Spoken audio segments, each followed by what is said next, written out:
ஓம் ஸ்ரீ குருப்யோ நமக. ஸ்ரீ ஸ்ரீ பரமஹம்ச யோகானந்தர். மனிதனின் நிரந்தர தேடல். உங்களுக்கு மனதை அடக்குவது எப்படி என தெரிந்தால் அது செயல்படும். மனம் மிக வினோதமான ஒன்று. அது சரியாக இருந்தால் உலகம் முழுவதும் வேறு மாதிரியாக நினைத்தாலும் கூட அது சரியே. மேலும் அது தவறாக இருந்தால் உலக தீர்ப்பின் அனைத்து சக்தியும் அதன் பின்னே இருந்தாலும் கூட அதனை சரியாக்க முடியாது. மனம் எவ்வாறு செயல்படுகிறது என்பதை நீங்கள் அறிய வேண்டுமானால் அதை உங்கள் கட்டுக்குள் கொண்டு வர வேண்டும். கட்டுப்பட்ட மனம் இல்லாமல் நான் உங்களுக்கு சொல்லிக் கொண்டிருப்பதில் எதையும் உங்களால் உணர முடியாது. இதற்கு படிப்படியான வளர்ச்சி தேவை. மனதின் சக்தி ஒரு எளிதான பொருள் அல்ல. அது வெகு நுட்பமாக செயல்படுகிறது. அதன் நுட்பத்தை புரிந்து கொண்டால் அதன் சக்தியை அறியலாம். மனம் எல்லா பொருட்களிலும் செயல்படுகிறது. மனதின் செயல்களை பற்றிய ரகசியம் உங்களுக்கு தெரிந்தால் நீங்கள் இதை உண்மை என காண்பீர்கள். ஒரு தடவை என் வகுப்புகளில் இருந்த ஒரு மாணவி எனது உதவியை நாடினாள். அவள் ஒரு கார் விபத்திற்குள்ளாகி இருந்தாள். அவளது கை முழுவதும் முடமாகி அதன் மீது ஒரு சதை வளர்ச்சியுடன் பெருவிரல் ஒட்டி கொண்டு விரைப்பாக வெளிப்பட்டு இருந்தது. அவளால் அதை மடக்க முடியவில்லை. மருத்துவர்களால் அவளுக்கு உதவி செய்ய முடியவில்லை. முழு அவையினருக்கு முன்னர் நான் அவளது கையை எடுத்து பெருவிரலை இழுத்தேன். அது விடுபட்டு விட்டது. அவளால் அதை அசைக்க முடிந்தது. அவளது கை குணப்படுத்தப்பட்டது. மறுநாள் நன்றி கடனாக இப்பணி தொடர்ந்து நடைபெற உதவுவதற்கு அவள் ஒரு பெரும் நன்கொடை அளித்தாள். பார்த்தீர்களா? நிச்சயம் செயல்படுகிறது. ஆனால் நம்பிக்கையும் அவசியம் வேண்டும். அவளுக்கு இருந்த நம்பிக்கையை போல் உளவியல் விஞ்ஞானியும் உடலியல் விஞ்ஞானியும் சண்டையிட்டு கொள்ள வேண்டும் என்பது இறைவனின் விருப்பமல்ல. இருவருமே இறைவனின் விதிமுறைகளுடன் தான் செயல்படுகின்றனர். இந்த உடலானது செயல்பாட்டில் உள்ள மனம் என்பதை தவிர வேறு எதுவும் இல்லை. உடலுக்கும் மனதிற்கும் அவற்றின் வெளி தோற்றங்களிலுள்ள வேறுபாட்டை தவிர அவற்றிற்கிடையே வேறு எந்த வித்தியாசமும் இல்லை. உடல் ஒரு பருமன் நிறைந்த வெளிப்பாடு. மனம் ஒரு நுண்மையான வெளிப்பாடு. H2O அதனுடைய மூல பொருட்களின் வடிவத்தில் கண்ணுக்கு புலப்படாது. உறைவிக்கப்படும் பொழுது இந்த வாயுக்கள் நீராக ஒரு திரவமாகின்றன.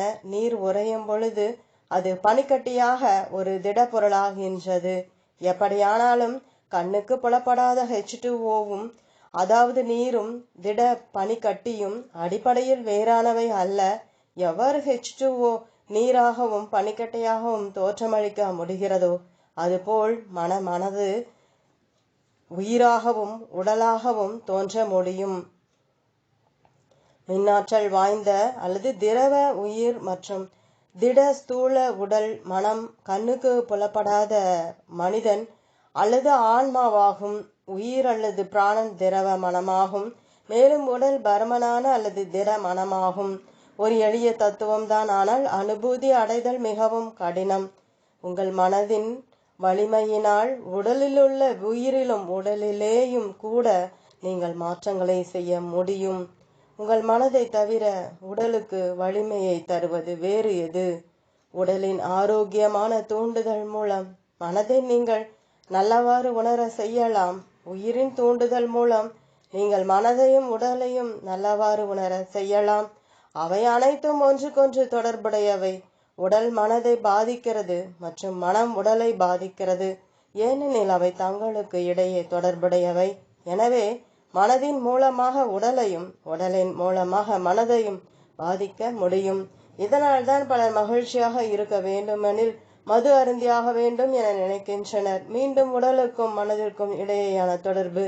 ஆனால் 1000 பாட்டில்கள் மதுவும் கூட ஏற்படுத்த முடியாத ஆனந்தத்தை நான் வெறும் மன வலிமையினாலேயே அழிவையூட்டும் பக்க விளைவுகளின்றி உண்டாக்க முடியும். மனம் நீங்கள் விரும்பும் எதையும் உங்களை செய்ய வைக்க முடியும். ஆனால் அந்த சக்தியை நீங்கள் முழுமையாக வளர்த்து கொள்ளும் வரை சிறு சிறு விஷயங்களில் முதலில் சோதித்து பார்க்க வேண்டும்.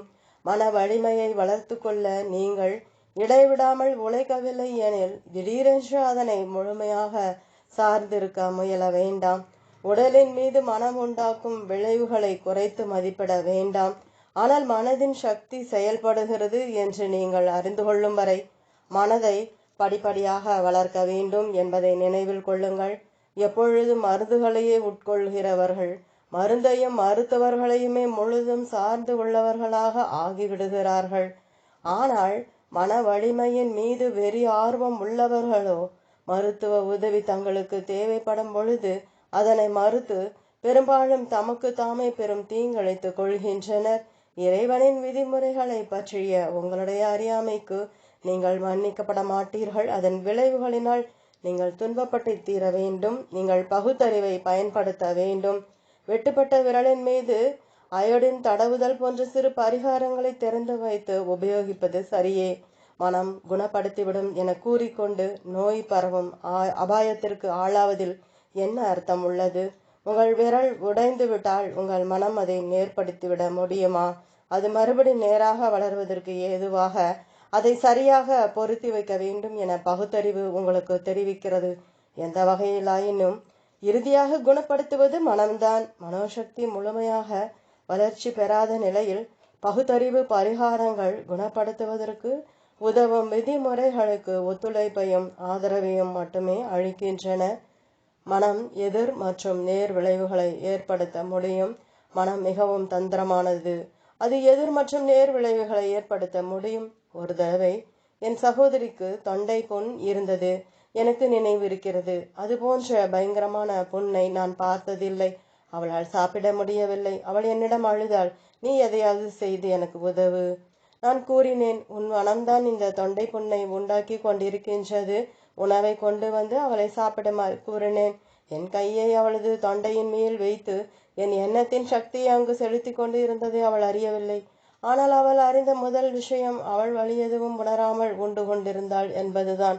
அவளது தொண்டை குணமாகிவிட்டதில் அவளுக்கு மிகவும் மகிழ்ச்சி.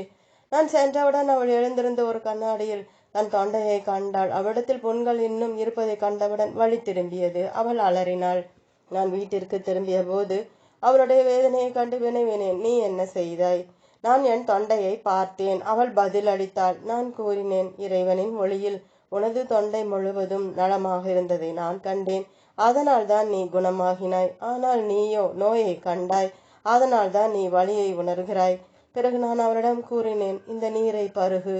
அவளுடைய மனம் கிரகிக்கும் நிலையில் இருந்ததால் அவளால் நீரை பருக முடிந்தது. மீண்டும் ஒருமுறை முற்றிலும் குணமானாள். மறுபடியும் அவள் தன் தொண்டையை பார்க்கவில்லை.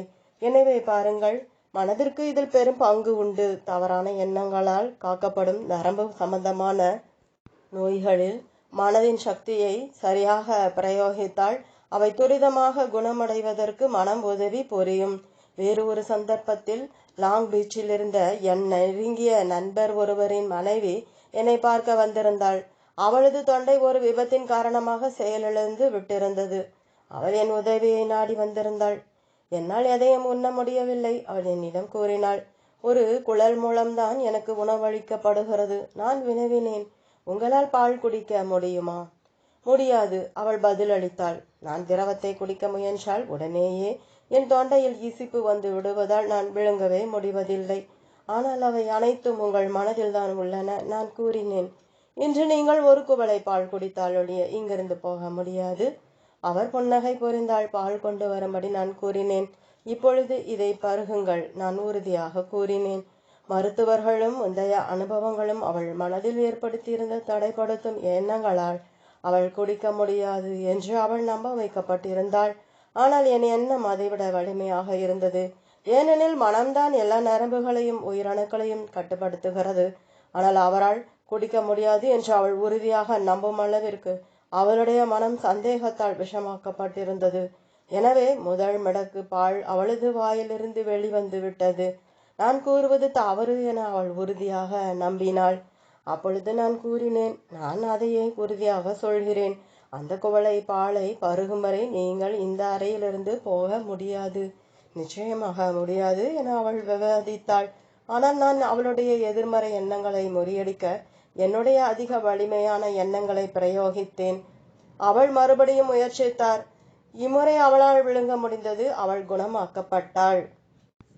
மாயையினால் மனிதன் மனோவசியப்படுத்தப்பட்டு இருக்கிறான். பாருங்கள், இந்த உலகம் மாயையின் உலகம். மேலும் அந்த மாயையினால் மனிதன் மனோவசியப்படுத்தப்பட்டு இருக்கிறான். நம் மனம் நம்மையே எத்தனையோ கட்டுப்பாடுகள் பற்றி நம்ப வைத்துள்ளது. ஒருவர் கூறுகிறார், நான் காஃபி குடித்தே ஆக வேண்டும். மற்றொருவர் கூறுகிறார், எனக்கு சாறுள்ள இறைச்சியே வேண்டும். இவ்வாறாக பலர். இது வேடிக்கையான உலகம். இது எனக்கு மிக தெளிவாக தெரிகிறது. ஆனாலும் நான் விதிமுறைகளை பின்பற்றுகிறேன். நான் எதுவரை செய்ய விரும்புகிறேனோ அதுவரை பிறகு கூறுவேன். ஒழிக விதிமுறைகள் மனம்தான ஆட்சி புரிகிறது, அது செயல்படுகிறது. சாவு உண்மையாக இருந்தது, வாழ்வு உண்மையாக இருந்தது. ஆனால் அவை எனக்கு உண்மை இல்லை. இவ்வுலக வாழ்க்கை எனும் என் கனவுகளில் நான் பலமுறை பிறந்திருந்தாலும் நான் என்றுமே பிறந்தது இல்லை. இக்கனவுலகில் என் உடலின் மரணத்தை நான் பலமுறை கனவு கண்டிருந்தாலும் நான் என்றுமே இருந்தது இல்லை. ஒரு பிறவியில் நான் தூங்கி இங்கிலாந்தில் ஒரு சக்தி வாய்ந்த அரசனாக பிறப்பதாக கனவு காண முடியும். பிறகு நான் இறந்து ஒரு பக்திமானாக பிறக்கிறேன். பிறகு நான் மறுபடியும் இறந்து ஒரு வெற்றிகரமான வழக்கறிஞராக பிறக்கிறேன். நான் மீண்டும் இறந்து யோகானந்தாவாக மறுபடியும் பிறக்கிறேன். ஆனால் அவை அனைத்தும் கனவுகளே. இதைத்தான் நான் சொல்ல விரும்புகிறேன். என் முற்பிறவிகளை தெரிந்து கொள்வதில் நான் மிகுந்த மகிழ்ச்சி அடைந்தேன். ஆனால் அது அதன் கவர்ச்சியை இழந்துவிட்டது. அவை வெறும் பலவிதமான கனவுகளே ஆகும். அனைத்தும் மனப்பொருளே என்றும் இந்த அதிகமாக அனைத்து பொருட்களையும் இந்த அனைத்து கனவுகளையும் அனைத்து காலத்திலும் படைத்து கொண்டிருப்பது இறைவனின் எண்ணமே என்றும் நான் அறிந்து கொண்டவுடன் அது எனக்கு வேறு அர்த்தத்தை உணர்த்தியது. எந்த நேரத்திலும் கடவுள் இந்த கனவுகளை கரைத்து மறுபடியும் அவற்றை மேம்பட்ட வடிவங்களில் திரும்ப கொண்டு வர முடியும். ஆனால் அந்த முடிவற்ற பெரும் மனதிலிருந்து எதுவும் அழிக்கப்படுவதில்லை. ஒவ்வொரு கனவும் அங்கே சாசுவதமாக பதிக்கப்பட்டுள்ளது. மாயை எவ்வளவு சக்தி வாய்ந்தது என்றால், உங்களுக்கு தேவைகள் இருந்து அவற்றை பூர்த்தி செய்வதற்கு பணம் இல்லை என்னும் பொழுது இது மாயைதான் என்று நம்புவது மிகவும் கடினம். நீங்கள் நோய்வாய்ப்பட்டு துன்பப்படும் பொழுது இவ்வுலகம் மாயை என நம்புவது கடினம். ஆனால் நீங்கள் இடைவிடாமல் உங்கள் மனதை இறைவனிடத்தில் வைத்திருந்தால் இவ்வுலகம் அவனுடைய கனவு என நீங்கள் உணர்ந்து கொள்வீர்கள். இதனால் தான் இந்தியாவில் ஆன்மாவின் அறியாமையை குணப்படுத்துவதற்கு நாங்கள் எவ்வளவு கவனம் செலுத்துகிறோமோ அந்த அளவு உடலை குணப்படுத்த கவனம் செலுத்துவதில்லை. ஆன்மாவை அஞ்ஞான நோயிலிருந்து குணப்படுத்துதல், அதாவது ஆன்மாவை சூழ்ந்துள்ள மாயையை நீக்குதல், அனைத்து குணப்படுத்துதல்களிலும் தலை சிறந்தது. ஏனெனில் அந்த குணப்படுத்துதல் தான் நிலை பெறுள்ளது. மேலும் நீங்கள் ஆன்மாவை குணப்படுத்தும் பொழுது இந்த உடல் ஆன்மா உறையும் ஒரு கனவு கூட தவிர வேறல்ல என்பதை நீங்கள் உணர்ந்து கொள்வீர்கள். மற்றவர்களின் நலனுக்காக துன்புறலாம். புனித பிரான்சிஸ் பலரை குணப்படுத்தினாலும் அவரது சொந்த உடலை குணப்படுத்தி கொள்ளவே இல்லை. ஏனெனில் அது அவருக்கு ஒரு பொருட்டாகவே தோன்றவில்லை. ஆனால் அதற்கு அவருடைய ஆன்மா துன்புற்றிருந்தது என்ற அர்த்தமல்ல. அவர் தனது உடலின் கர்மவினை நிலைமைகளை அழிக்க அக்கறை காட்டவில்லை. ஏனென்றால் மற்றவர்களை குணப்படுத்துவதற்காகவும் இறைவனிடத்தில் அவர்களுக்கு நம்பிக்கை ஏற்படுத்துவதற்காகவும் அவர்களிடமிருந்து அந்த கர்ம வினைகளை விருப்பத்துடன் அவர் ஏற்றுக்கொண்டார். அவர் அந்த குணப்படுத்தும் சக்தியையோ அல்லது மகிமையையோ தனக்கு உரியதாக்கி கொள்ளவில்லை. மக்கள் உங்களை எவ்வளவு அற்புதமானவர் என்று தெரிந்து கொள்ள வேண்டும் என்று விரும்புகிறீர்களோ அவ்வளவு தாழ்ந்தவராகி விடுவீர்கள். உங்கள் மனோசக்தியை ஆடம்பர விளம்பரத்துடன் வெளிப்படுத்தி காட்ட எவ்வளவு அதிகம் முயற்சிக்கிறீர்களோ அவ்வளவு குறைந்த மனோசக்தியை நீங்கள் பெற்றிருப்பீர்கள். உங்கள் மனசாட்சியின் முன்பும் சர்வ வல்லமை பொருந்திய இறைவனின் முன்பும் நீங்கள் மாசற்றவராக ஆணவமற்றவராக நிற்க வேண்டும். அப்பொழுது அவன் உங்களுக்கு அற்புத சக்தியையும் அனுபவங்களையும் வழங்கி அருள்வான். எவரும் துன்பத்திலிருந்து தப்ப முடியாது.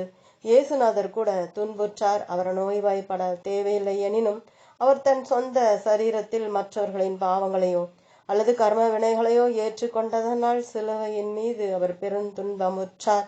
மற்றவர்களின் நோயை குணமாக்குவதற்காக தன்னை அர்ப்பணித்துக் கொண்ட மருத்துவர் தனது சொந்த சரீரத்தின் நலனை பற்றி அச்சமுற மாட்டார். உதாரணத்திற்கு, என் தேகம் சரீர தொந்தரவுகளுக்கு உட்படுத்தப்படும் எனில் அது நான் விதிமுறைகளை மீறியிருப்பதனால் அல்ல, ஆனால் பலருடைய கர்ம வினைகளை நான் ஏற்றுக்கொண்டிருப்பதால் தான். கிறிஸ்துமஸுக்கு சிறிது முன்பு இந்த முழங்கால் மூட்டு செயலிழந்து போகுமாறு எனது கால் முறுக்கி கொண்டு விட்டது. இதற்கும் மேல் நேற்று ஒரு பாறையின் மீது ஏறும் பொழுது அது இன்னும் அதிகமாக திருகி கொண்டு விட்டது. அதனால் நேற்று இரவு காலின் வலி மிகுதியாகி ஒரு அறையிலிருந்து மற்றொரு அறைக்கு செல்வதற்கு என்னை ஒரு நாற்காலியில் தூக்கிச் செல்ல நேரிட்டது. இருந்தாலும் பாருங்கள், இன்று நான் உங்களுடன் இருக்கிறேன். இந்த காலில் வலியும் இல்லை. எப்படி? மனசக்தியின் மூலம்தான். எப்படியாயினும் என்னுடைய விஷயமே வேறுதான். நான் இந்த காலை குணப்படுத்த மன வலிமையை பயன்படுத்தினேன் என்பதனால் அல்ல. என் சரீரத்தை நான் இறைவனுக்கு அளித்து விட்டேன். மேலும் அவன் விரும்பியவாறு வேண்டுமானாலும் செய்து கொள்ள விட்டுவிடுகிறேன்.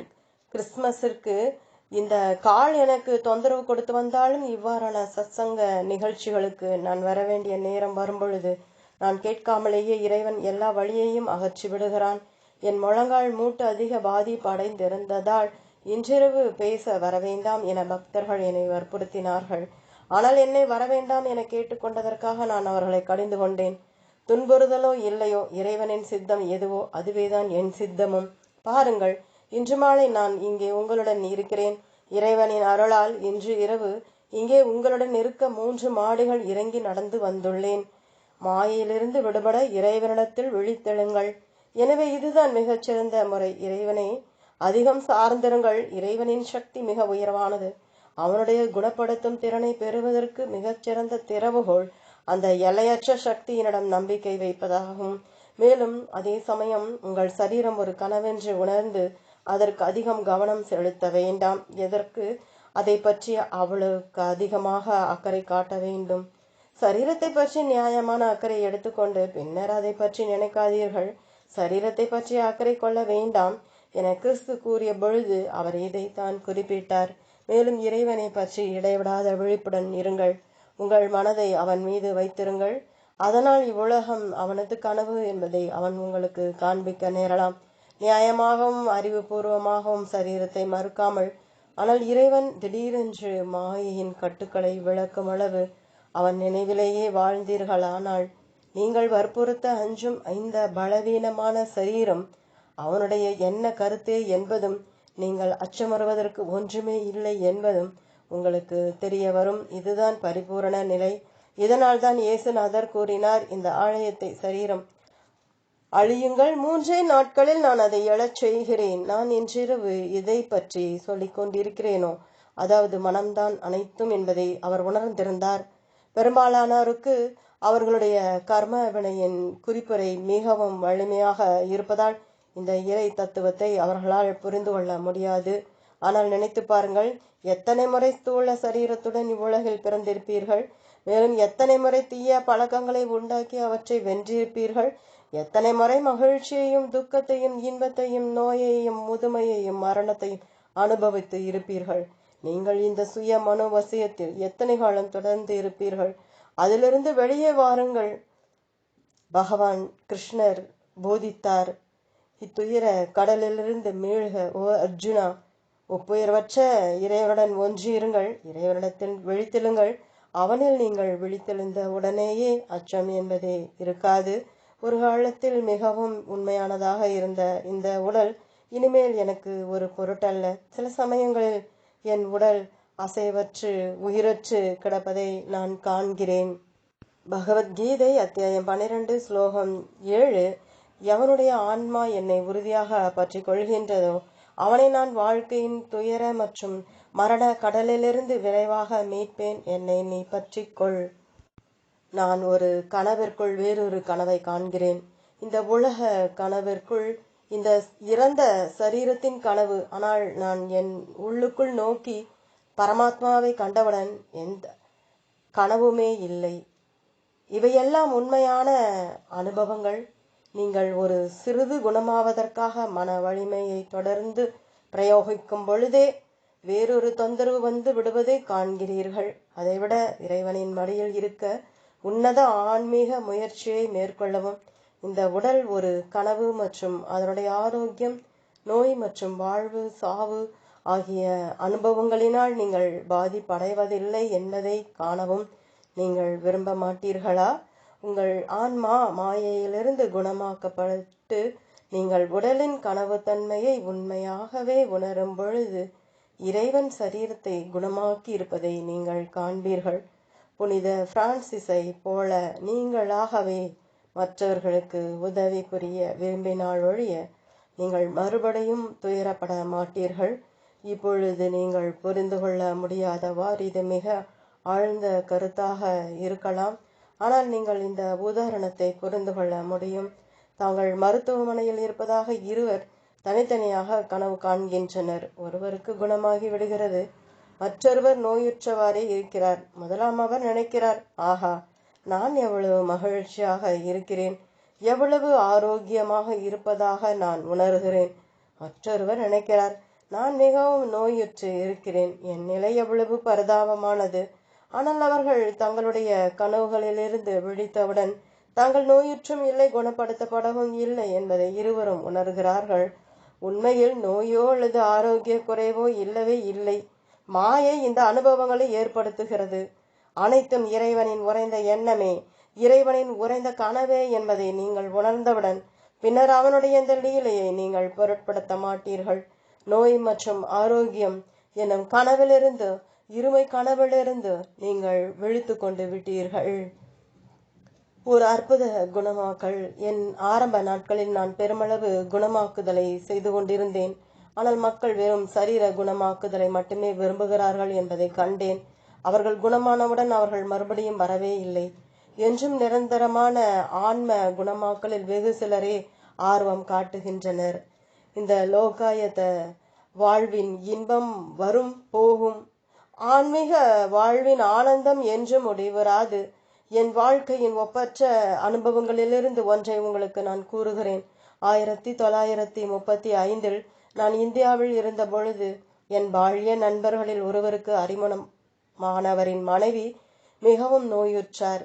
நான் அவருடைய வீட்டிற்கு சென்று அப்பெண்மணியை பார்க்க வேண்டுமென அவர் அழைத்தார். ஆனால் நான் கூறினேன், தயவுசெய்து நான் வர வேண்டுமென கேட்காதீர்கள், நான் சொல்வதை செய்யுங்கள், அவள் சரியாகி விடுவாள். நான் பார்க்க வர வேண்டுமென அவள் தொடர்ந்து வற்புறுத்தினார். ஆனால் என்னுள் இறைவன் நான் செல்ல வேண்டாம் என உரைத்தான். இறுதியாக நான் அவரிடம் கூறினேன், தயவு செய்து நான் கூறுவது போல செய்யுங்கள், பிறகு பாருங்கள் என்ன நடக்கிறது என்று. அவர் வீட்டிற்கு சென்று என்னுடைய அறிவுரைகளை பின்பற்றினார்.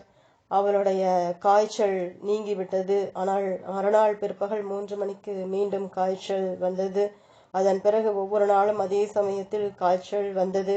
ஒரு நாள் அக்கணவர் என்னிடம் வந்து கூறினார், குருதேவா, அவளுக்கு காய்ச்சல் குறையவே இல்லை, தயவு செய்து ஏதாவது செய்யுங்கள். நான் பதிலளித்தேன், இறைவன் மட்டுமே அவளை குணப்படுத்த முடியும்.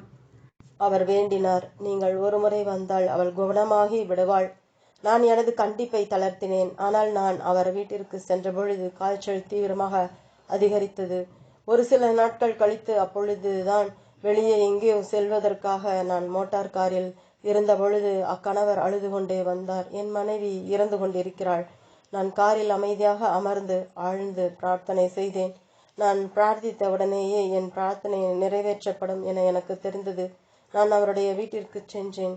சுமார் 25 பேர் அங்கிருந்தனர். அவருடைய மனைவி மரணமுற்றவர் போல் படுக்கையில் கிடந்தார். அவளுடைய கணவர் அழுது கொண்டு அவளை உலுக்கி கொண்டிருந்தார். அவ்வாறு செய்தால் அது அவளுடைய சரீரத்தில் மீண்டும் சுவாசத்தை திரும்ப கொண்டு வரும் என நினைத்தார். அவருக்கு இறைவன் மீது நம்பிக்கை இல்லாதது எனக்கு கோபமூட்டியது. அன்றைய தினம் நீங்கள் அனைவரும் அங்கிருந்திருக்க வேண்டும். ஏனெனில் இறைவனின் சக்தி நீங்கள் கட்டாயம் நம்புவீர்கள். நான் அவளுடைய நெற்றியில் மீது என் கையை வைத்தேன். பின்னர் நான் அவளுடைய மார்பை மென்மையாக தொட்டேன். அவளுடைய உடலில் உயிரே இல்லை என்பது போல தெரிந்தது. ஆனால் சிறிது நேரத்தில் நான் என் கையை அவளுடைய முதுகின் மீது வைத்து கொண்டிருந்த பொழுதே அவளுடைய பாதங்கள் நடுங்க ஆரம்பித்தன. பின்னர் அவளுடைய முழு உடலும் நடுங்கியது. அவளுடைய வாயிலிருந்து வெளியே தொங்கிக் கொண்டிருந்த நாக்கு உள்ளுக்குள் சென்றது. அவள் தன் கண்களை திறந்தாள். அவள் அசைந்து தன் முகத்தில் சிறிது புன்னகையுடன் என்னை பார்த்தாள். என் வாழ்க்கையில் கண்ட மிக அற்புதமானவற்றுள் அதுவும் ஒன்றாகும். அவள் இறைவனின் சக்தியால் குணமாக்கப்பட்டாள். அவளுடைய காய்ச்சல் திரும்பி வரவே இல்லை. நான் இதை கூறுவது உங்களுக்கு இறைவனின் மகிமையை காட்டுவதற்காக மட்டுமே. நீங்கள் இறைவனை அறியும் பொழுது உங்களையே போற்றிக் கொள்ள மாட்டீர்கள். அவளுடைய கணவர் எனக்கு குணமாகி விடும் சக்தி உண்டு என கேள்விப்பட்டிருந்தார். ஆனால் நானும் இறைவனின் அளவற்ற சக்தியில் அவர் நம்பிக்கை கொள்ள வேண்டும் என அவரை நம்ப வைப்பதற்கு முயன்று கொண்டிருந்தேன். குணப்படுத்தப்பட வேண்டுமானால் நம்பிக்கை அவசியமாகும். மனதின் ஒத்துழைப்பு இல்லாமல், நம்பிக்கை இல்லாமல் குணமாக்குதல் நிகழாது. அவருடைய மனைவி குணமடையாத பொழுது அவருடைய நம்பிக்கை தளர்ந்து விட்டது. இறைவனது அருளில் நிகழ்ந்த அந்த அற்புத குணமாக்குதலை கண்ட பிறகு இறைவனது சக்தியை அவர் நம்பினார். மேலும் எவ்வாறு இறைவன் அவரது நம்பிக்கையை சோதித்தான் என்பதையும் புரிந்து கொண்டார். அவரின் சக்தி மீது நம்பிக்கை வைக்காமல் இறைவனை நம்ப வேண்டும் என்றே நான் விரும்பியதால் எனக்கும் மகிழ்ச்சியே. அதிக மன வலிமையை பெற்றிருங்கள். இன்றிரவு நான் கூறிய அனைத்தையும் வாழ்வும் சாவும் கூட கனவுகள்தான் என்பதை நீங்கள் உணர்ந்தீர்களா? அப்படியானால் இதன் முடிவு என்ன? அதிகமான மன வலிமையை பெற்றிருங்கள். எது நிகழ்ந்தாலும் பரவாயில்லை.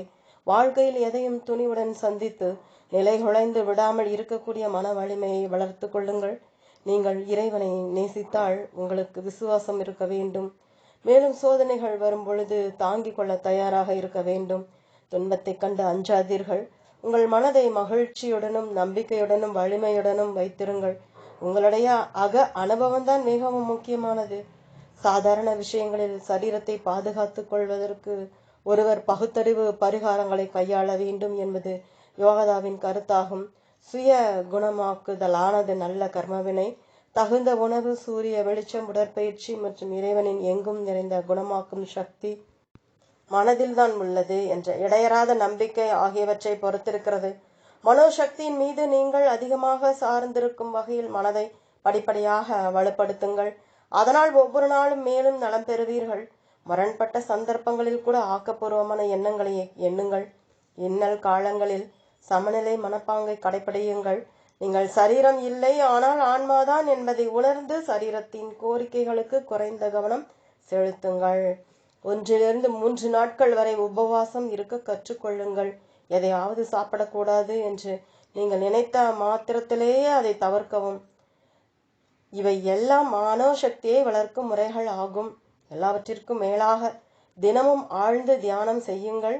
இன்றிரவு நான் கூறிய அனைத்தையும் நீங்கள் உண்மையில் உணர்ந்து கொள்வதற்காகவும் உங்கள் ஆன்மாவிலிருந்து மாயை என்றென்றைக்கும் அகற்றப்படுவதற்காகவும் இறைவனுடன் தொடர்பை ஏற்படுத்தி கொள்ளுங்கள். நீங்கள் இறைவனுடன் வாழ்ந்தீர்களானால் பிறப்பு, இறப்பு மற்றும் ஆரோக்கியம், நோய் ஆகிய மாயைகளிலிருந்து குணமாக்கப்படுவீர்கள். இறைவனில் இருங்கள். அவனுடைய அன்பை உணருங்கள். எதற்கும் அஞ்சாதீர்கள். இறைவனுடைய கோட்டையில் மட்டும்தான் நமக்கு பாதுகாப்பு கிடைக்கும். அவனுடைய சன்னிதானத்தை விட பாதுகாப்பான ஆனந்த புகலிடம் வேறு எதுவும் இல்லை. நீங்கள் இறைவனுடன் இருக்கும் பொழுது உங்களை எதுவும் தொட முடியாது. தொடரும். ஓம்.